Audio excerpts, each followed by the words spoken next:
అమ్మకు ఆదివారం లేదా 4వ భాగం. అనుకోకుండా చుట్టాలు వచ్చే శుభశకునాలు కనపడ్డాయి. ఇంటి ముందు ఆటో ఆగిన చప్పుడయింది. కొందరటు పరిగెత్తారు. చుట్టాలేమో అక్కయ్య అంది కమల భయంగా. చుట్టాలా? ఇప్పుడొచ్చి ఏం తింటారు? ఎందుకు అని తలెగరేశాడు ప్రసాద్. చుట్టాలా? ఇప్పుడొచ్చి ఏం తింటారు అని అన్నపూర్ణమ్మ దీర్ఘం తీసింది. వాసు ఎగిరి గంతేసి, చుట్టాలా? రానివ్వండి రానివ్వండి, ఆడవాళ్లేనా, వంట చేస్తారు అని మళ్ళా గంతేశాడు. కమల అభ్యంతరం తెలిపింది. చుట్టాలతో చేయిస్తే మేమెందుకు ఒప్పుకుంటాం? ఇది మరీ బాగుంది. మేం చేస్తే మీకెందుకు, చేయిస్తే మీకెందుకు అని ఎదురు తిరిగాడు వాసు. కాని అతని ఆశలన్నీ నిరాశలు చేస్తూ ఆటో వెళ్ళిపోయింది. రేఖ లోపలికొస్తూ, మన ఇంటికి కాదు, వేప చెట్టు ఇంటి వాళ్ళు ఎక్కడికో వెడుతున్నారు అంది. ఇంకెక్కడికి? మనలాగే కుమ్ములాడుకుని ఏ హోటల్కో బయలుదేరి ఉంటారు. అరే వేణు, మనందరం హోటల్కి పోతే ఎంతవుతుందో లెక్క కట్టు అని అరిచాడు వాసు. వేణు చకచకా లెక్కలు చెప్పేశాడు. వెళ్లడానికి 3 ఆటోలు, లేకపోతే ఒక వ్యాను, హోటల్లో కనీసం 150, తిరిగి రావడానికి 3 ఆటోలు లేదా వ్యాను, మళ్ళీ రాత్రికి అలాగే. ఇంటికి రాకుండా అక్కడే ఉండిపోతే ఆటోల ఖర్చులు కలిసి వస్తాయి. వాసు మళ్ళీ నోరెత్తలేదు. పని పాట లేకుండా నించున్న పెద్దవాళ్ళిద్దరికీ సిగ్గు వచ్చేలాగా చేద్దామని అరుణ కోపంగా, వేణు చూడండి ఎంత చక్కగా ఇంతమందికి కాఫీలు పెట్టాడు, ఉప్మా చేశాడు, ఇలాంటి పని మీరెందుకు చేయలేరు అంది. వాడు చేసేశాక మళ్ళీ మేం చెయ్యడం ఎందుకు అని తలెగరేశాడు ప్రసాద్. చమత్కారాలు కట్టిపెట్టి వంట మొదలు పెడతారా లేదా తేల్చమంది అరుణ. అయితే రాత్రికి కూడా వంట చెయ్యరా మీరు అని ఆశ్చర్యపడ్డాడు ప్రసాద్. పోనీ సెలవు అంటే ఒక్క పూట చాలదు, ఒక పని చేద్దాం. ఇప్పుడేగా ఉప్మాలు తిన్నాం, ఇక ఈ పూటకి అన్నాలు మానేద్దాం. మీరు చక్కగా ఈ పూట సెలవు తీసుకోండి. సాయంత్రం తొందరగా లేచి చక్కగా వంట చేసేయండి ఏ అన్నాడు. అరుణ పళ్ళు కొరుకుతూ, మా సెలవంటే అంత ఆటలాగా ఉందా? మీ ఇద్దరూ తక్షణం వంట మొదలు పెడతారా లేదా చెప్పండి అని అరిచింది. ప్రసాద్, వాడి సంగతి నాకు తెలీదు గాని నేను మాత్రం చెయ్యను చెయ్యను చెయ్యను, మళ్ళీ చెప్పనా చాలా అని తేల్చేశాడు. ఎందుకు చెయ్యరు? అరుణ. ఎందుకు చెయ్యాలి? ప్రసాద్. ఇవాళ నాకు సెలవు గనక. ఇవాళ నాకు సెలవే. వారానికి 6 రోజులు పని చేస్తానా? ఒక్కరోజే నాకు సెలవు. ఆ సెలవు రోజున నన్ను పని చెయ్యమంటే నేను 7 రోజులు పని చేసినట్టు అయిపోవడం లేదు. మరి నా సెలవు మాటేమిటి? నువ్వు బయట ఉద్యోగం చేసే మనిషివైతే నన్ను కూడా ఇంట్లో పని చెయ్యమనడానికి నీకు హక్కు ఉంటుంది గాని. వాసు కంగారు పడిపోతూ, అన్నయ్య నువ్వు నా పీకల మీదకి తెచ్చేలాగా ఉన్నావు అని అడ్డం పడబోయాడు. నువ్వాగరా, నా సంగతి నేను చెప్పుకోవాలా వద్దా అని అన్న తమ్ముణ్ణి కెసరాడు. విను అరుణ, నేను బయటికి పోయి 8-10 గంటలు పని చేస్తున్నాను.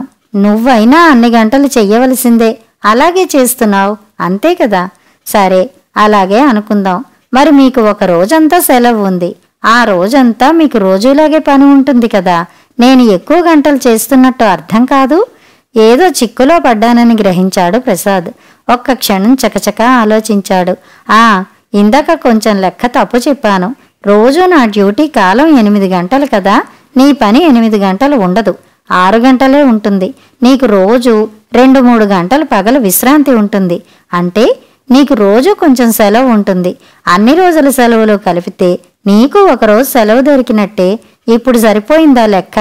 అరుణకి ఏడుపొచ్చినంత పని అయింది. నాకు రోజుకి 6 గంటలే నా పని. అంతకన్నా ఎక్కువ గంటలు పనిచేస్తున్నావా? ఎవరితోనన్నా చెప్పించు అన్నాడు ప్రసాద్. సరే నా సంగతి అలా ఉంచుదాం. ఇంకా బోలెడు పని చేసుకునే ఆడవాళ్ల మాటేమిటి? వాళ్ల మాటలు నాకెందుకు, నీ మాట తేల్చు అన్నాడు ప్రసాద్. ఆడవాళ్ళందరికీ సెలవు ఉండాలన్నారుగా, అంటే నాకు సెలవేగా. ఆ సెలవు నేనెలా తీసుకోవాలి? ఏమో, ఎలా తీసుకోవాలో తీసుకోమన్న వాళ్ళని అడుగు. నా సెలవుని ఇచ్చేయమంటే నేనెందుకు ఇస్తాను? నా సెలవు రోజున పని చెయ్యమంటే నేనెందుకు చేస్తాను? సరే అడుగుతాను, ఇప్పుడే అడుగుతాను అని అరుణ గబగబా ఫోన్ తిప్పేసింది. హలో హలో, గవర్నమెంట్ కావాలండి, చాలా అర్జెంటుగా కావాలి. అవతల నుంచి చక్కగా ఒక మొగ కంఠం పలికింది. హలో ఎవరమ్మా? అబ్బా ఎంత గాంభీర్యం ఉట్టిపడుతోందో ఆ కంఠం. గవర్నమెంటేనా అండి మీరు? అవునమ్మా. ఏం కావాలి మీకు? గవర్నమెంట్ కంఠం అందరికీ జయగంటలాగా వినబడుతూనే ఉంది. ఏమండి, ఇళ్లలో ఉండే ఆడవాళ్లకి వారానికి ఒక రోజు సెలవు ఉండాలని మీరు పేపర్లలో రాశారు కదండి? అవునమ్మా, రాశాం. చక్కగా ఒకరోజు విశ్రాంతిగా గడపండమ్మా. ఎలా గడుపుతానండి? పని చెయ్యనని మా ఆయన పొద్దున్నుంచి ఒకటే పోట్లాట. మరి నన్నేం చెయ్యమంటారండి? అవతల కంఠం గాబరా పడింది. ఆ, పని చెయ్యనంటున్నాడా? అలా అనడానికి వీల్లేదే. సెలవు సంగతి ఆయనకి చెప్పావా అమ్మాయి? సెలవు పప్పులు నా దగ్గర ఉడకవంటున్నారండి. అంత మాట అన్నాడా? అంత మాట. ఏది అతన్ని పిలు. ఫోన్ని ప్రసాద్ లాక్కున్నాడు. అంత అన్నమాట అన్నవాడిని నేనే సార్. అన్నావా అంత మాట? అంత మాటే కాదు, ఇంకెంత మాటైనా అంటానండి. నీకేం లెక్కలేదా మా మాటంటే? ముందు మీకు లెక్కలు వస్తే కదండి. మాకు లెక్కలు రావా? సూటిగా చెప్పేస్తానులేండి సార్. మా ఆవిడ ఉద్యోగం చేసే మనిషి కదండి, ఇంటి పనే చేస్తుందండి, బయట పనే లేదండి. రోజు 2 పూటల లక్ష్మి వచ్చి అంట్లు తోమి, గదులు వాకిళ్ళు ఊడ్చి, కొన్ని బట్టలు ఉతికి, అప్పుడప్పుడు పప్పులు రుబ్బి ఆ పనులన్నీ చేస్తుందండి. అరుణ ముఖ్యంగా వంటే చేస్తుందండి. వెనక నుంచి వాసు, మా ఇంట్లో కుక్కర్ కూడా ఉందని చెప్పు అని గుసగుసలాడాడు. నువ్వడ్డం రాకు అని అన్న తమ్ముణ్ణి కసిరి, అయ్యో అదండి, రోజు 8 గంటల పని ఎవరైనా చేయవలసిందే కదండి. అరుణ కూడా అలాగే చేస్తోందండి. అయ్యో చెయ్యొద్దు మరి. అదేనండి నేననేది. ఆవిడకి ఏ రోజు విశ్రాంతి ఆ రోజే ఉంటుందండి. ఇంకో సంగతి చెప్పమంటారా? రోజు బట్టల మీద అద్దాలు, పూసలు, గవ్వలు కుట్టుకోవడానికే 2 గంటలన్నా ఖర్చు పెడుతుందండి. ఏదన్నా పరీక్షలకి చదువుకోమంటే వినదు, ఏదన్నా పని నేర్చుకోమంటే వినదు. అలాంటప్పుడు నేనేం సాయం చేయగలను చెప్పండి? నా సెలవు రోజున ఆవిడికి ఇచ్చేయమంటే మరి నాకు సెలవెప్పుడు? మీరే చెప్పండి. అచ్చచ్చా, మంచి పాయింటే. పోనీ అబ్బాయి, ఇద్దరు చెరో పూట సెలవు తీసుకోండి. ఇద్దరికి సెలవు ఉంటుంది. బాగా చెప్పానా? అదేమన్నమాట సార్. నా పూర్తి సెలవు నాకే ఉండాలి. అది నా హక్కు. నా సెలవులో ఒక పూటను నేనెందుకు ఇవ్వాలి? ఓహో, అలాగంటావా? అవును సార్, అలాగే అంటాను. అచ్చచ్చా, నీ పాయింట్ నోట్ చేసుకుంటాలే. మరి నేను నా సెలవునాడు విశ్రాంతి తీసుకోవచ్చు కదండి? అయ్యో, తీసుకోవద్దు మరి. బతికాన్రా దేవుడోయ్, నేను పని చెయ్యక్కర్లేదోచ్ అని ప్రసాద్ చేతులు పైకెత్తేసి దండాలు పెడుతుంటే అరుణ కోపంతో ఊగిపోతూ ఫోన్ మళ్లీ లాక్కుంది. అయ్యా గవర్నమెంట్ గారండి, మా ఆయన అన్నీ తప్పు లెక్కలు చెబుతున్నాడండి. ఆయనకి డ్యూటీ నుంచి ఇంటికొచ్చేస్తే మిగతా కాలం అంతా ఖాళీయేనండి. మరి నేను ఏ బాదరబందీ లేకుండా అంత ఖాళీగా ఉంటానా అండి? పిల్లాడితో నాకు ఎప్పుడూ పనిలాగే ఉంటుందండి. పిల్లలకి 2 ఏళ్లు దాటేదాకా తల్లికి నిద్రే ఉండదండి. మరి అదంతా ఆయన లెక్క కట్టడం లేదండి. అచ్చచ్చా, మంచి పాయింటేనమ్మా. అంతలో కమల, అక్కయ్య నేను మాట్లాడతా అని ఫోన్ లాక్కుంది. హలో హలో, నా పేరు కమలండి. అవతల కంఠం, చెప్పమ్మా, నీ సమస్య ఏమిటి? మా అక్కయ్య అయితే బయట ఉద్యోగం చెయ్యటం లేదు. సరే, మరి నేను ఉద్యోగం చేస్తున్నాను కదండి. నా జీతం కూడా ఇంట్లోకే ఖర్చు పెడుతున్నానండి. అత్తమామల్ని తల్లిదండ్రుల్లాగే చూసుకుంటున్నానండి. మరి ఇంటి పనుల్లో ఒక భాగం మా ఆయన కూడా చెయ్యాలి కదండి. ఊహూ, ఈయన కూడా చెయ్యనని మొరాయించి కూర్చున్నాడండి. నాకేమో ఇంటా బయట కలిసి 2 పనులా? ఆయనకేమో ఒక్క పనేనా? ఇదే న్యాయం? మీరే చెప్పండి. అబ్బే, అదే న్యాయం. న్యాయమే కాదు. కమల సంబరపడిపోయింది. న్యాయం కాదు కదండి. కాదు కదండి. మరి మా ఆయన్ని మీరు చివాట్లు వేస్తారా అండి? పిలు, వేస్తాను. పిలు తొందరగా. ఇదిగో మిమ్మల్నే గవర్నమెంట్ గారు పిలుస్తున్నారు, రమ్మంటున్నారు అని కమల కేకలు పెట్టింది. నాన్నా, ఎందుకు? నాతో ఏం పని ఆయనకి అని బెదురుకుంటూ వచ్చాడు వాసు. సార్ సార్ పిలిచారట సార్. అవునయ్యా, పిలిచాను. మీ ఆవిడికి 2 పనులు, నీకు ఒక్క పనా? లెక్కేమన్నా బాగుందా? బాగులేదా సార్? ఏం బాగుందయ్యా, నువ్వే చెప్పు.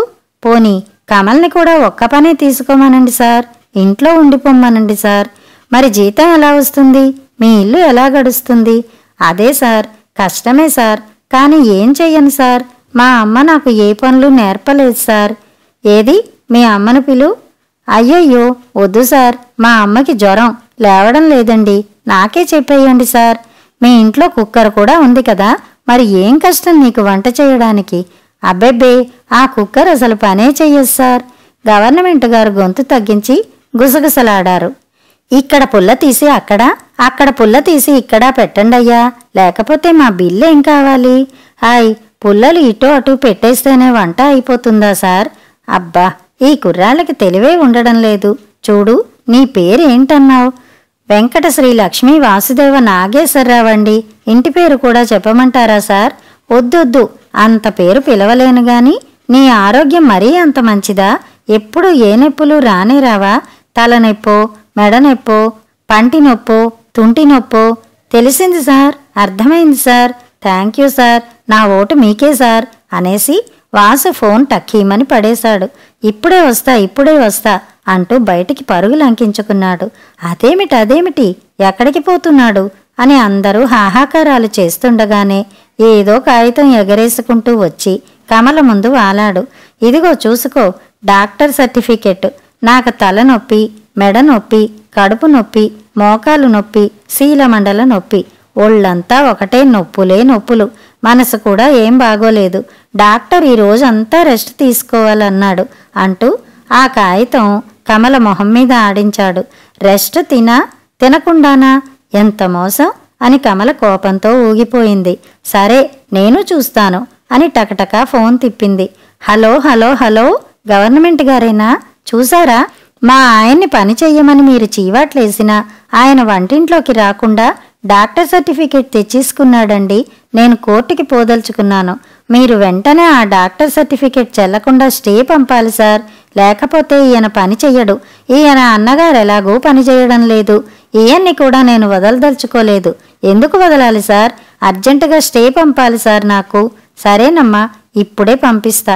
ఇంకొక్క మాట సార్, అసలు ఆడవాళ్ల సెలవు రోజున ప్రతి ఇంటికి 2 పోలీసుల్ని పంపాలండి. లేకపోతే ఈ మొగాళ్ళు పని చెయ్యరండి.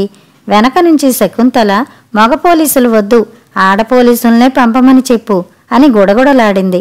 సార్, మగ పోలీసులైతే వీళ్ళు వాళ్ళు కుమ్మక్కైపోతారండి. ఆడ పోలీసులే కావాలండి. ఆడ పోలీస్ స్టాఫ్ని పెంచితే గాని అది అప్పుడే సాధ్యం కాదమ్మా. నీకెందుకు, స్టే పంపిస్తాను కదా. సరే సార్. ఫోన్ పెట్టేటప్పటికి స్టే రానే వచ్చింది. కమలాదేవి గారెవరండి? స్టే తెచ్చాను అని కోర్టు మనిషి ప్రత్యక్షమయ్యాడు గుమ్మంలో. కమల ఆ స్టేతో వాసు దగ్గరికి ఉరికింది. ఇదిగో స్టే, చదువుతున్నాను, అందరూ వినండి అని గబగబా చదివింది. స్త్రీల సెలవు రోజున మగవాళ్ళకి ఎక్కడ ఎన్ని నొప్పులున్నా సరే, మనసులు ఆత్మలు ఎంత ఏడుస్తూ ఉన్నా సరే, నోరు మూసుకుని కిక్కురు మనకుండా ఇంటి పనిలోకి దిగవలసిందే. మగాళ్లు తెచ్చుకునే డాక్టర్ సర్టిఫికెట్లు ఇంట్లో చెల్లనేరవు. ఇది గవర్నమెంట్ వారి ఆజ్ఞ. అరుణ, శకుంతల పొంగిపోయారు. ఎంత బాగా రాశారో అని ఆశ్చర్యపోయారు. కమల ధీమాగా స్టే కాగితాన్ని వాసు మొహం మీద ఆడించింది. ఇప్పుడేం చెబుతావు అన్నట్టు వాసు లోపల భీతెత్తాడు మొదట. కాని మరు నిమిషంలో తేరుకుని కమల కన్నా ధీమాగా నవ్వాడు. దాచుకో దాన్ని, రేపొద్దున 4 గీసుకుందుగాని అన్నాడు. ఏమిటి, స్టే వచ్చినా అని కమల నిర్ఘాంతంతో మాటే పూర్తి చెయ్యలేకపోయింది. వాసు ఒక కుర్చీకి చూసుకుని కాలు మీద కాలేసుకుని కూర్చున్నాడు. ఎన్నిసార్లు చెప్పాలి, ఏ పని చెయ్యను అని కాళ్ళు అటు ఇటూ మార్చుకున్నాడు. మరి నా స్టే అని అరిచింది కమల. వెకేట్ అయిపోయింది అనగా తోసిపారేశాను.